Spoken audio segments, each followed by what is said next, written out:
Florham Park, NJ. In many ways, Casey Rogers too is just like the dozens of other young NFL players clinging to the margins of the game, trying to secure a spot on a 53-man roster for the start of the season. What sets him apart is when he accidentally refers to the New York Jets defensive coordinator as Pops. Casey Rogers, the elder, is in his fourth season as a coach with the Jets, but this training camp has been unusual. The last time such a paternal relationship existed on an NFL sideline was from 1976 to 1978, when Tampa Bay Buccaneers coach John McKay coached his son J.K. It is also the first time Rogers has coached Rogers too, a safety who played 4 seasons at Miami before joining the Canadian Football League in 2015. There is some inherent awkwardness. Rogers will be partly responsible for deciding which players will ultimately make up his defense.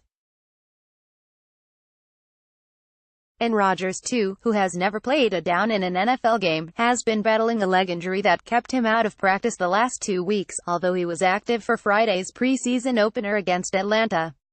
A decision about whether to keep him on the team looms. In the interim, father and son are trying to enjoy the extended time they have together.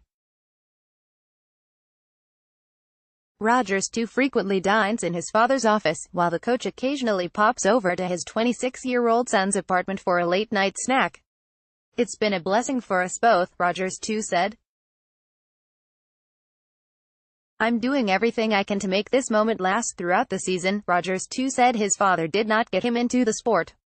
In fact, according to his mother, Rogers asked their son to wait until he turned 13, for fear of a serious head injury. Like many coaches' sons, Rogers too did not get to see his father as often as he wanted. For years, they lived in Southlake, Texas, while Rogers coached for the Dallas Cowboys. But in 2008, he was hired by the Miami Dolphins. Rogers too was still in high school. He and his mother, Marcella, stayed put.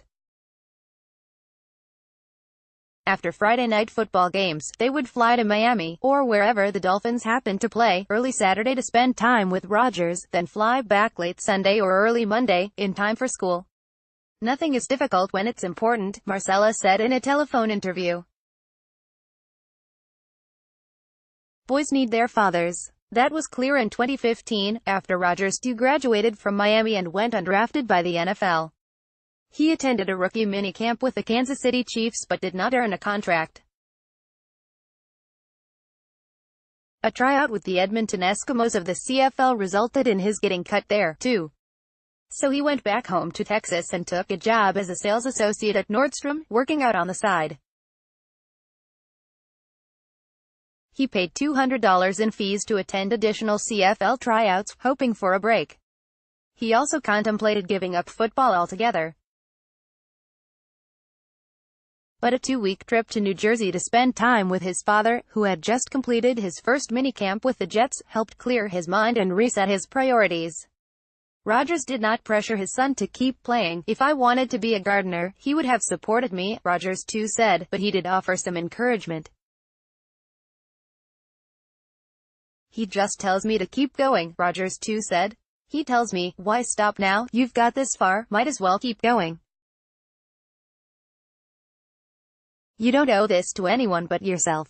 You're not doing this for me, or for your mom. You're doing this for yourself to create your own legacy." The Jets declined to make the Rogers available for an interview.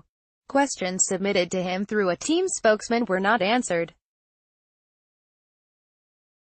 After the time in New Jersey with his father in 2015, Rogers too got work in the CFL, first with Edmonton, then the Saskatchewan Roughriders. Rogers would receive Roughriders game footage, then call Rogers too with critiques, typically about technique and finishing plays. "Obviously he knows what it takes to play at this level. He coaches the best of the best," Rogers too said. "I'm asking him what I need to do to get in the mix." J.K. McKay, now 65, recalled trying to figure out what to call his father in public. No name sounded right, and hearing the criticism of the coaching as the team struggled. Though some teammates felt he was only there because of his last name, he did not let it bother him. McKay was a bit surprised that 40 years had passed before another father-son duo shared the same experience. But knowing the tension that existed then, he would not necessarily advise others to try. "It's almost an impossible situation," said McKay, who is the head of football operations for the Alliance of American Football, an upstart league opening in 2019.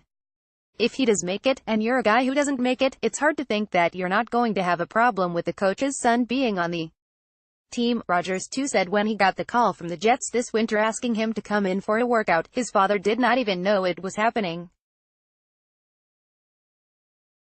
"I called him and said, 'Hey, the Jets are bringing me in,'" Rodgers too said.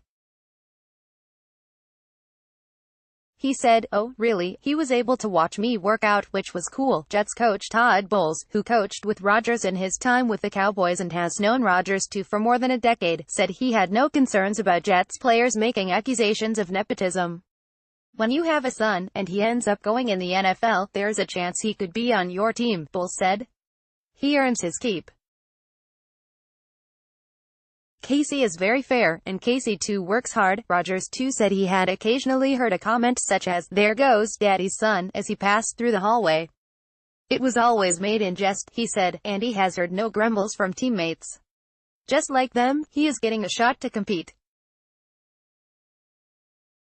Is all he is asking for. I used to be embarrassed of my story," he said. "Embarrassed of having nowhere to go and not knowing what I was going to do. People would ask me, 'Are you still playing football?' and I'd have to tell them, 'I'm not right now. I don't know what's going to happen.'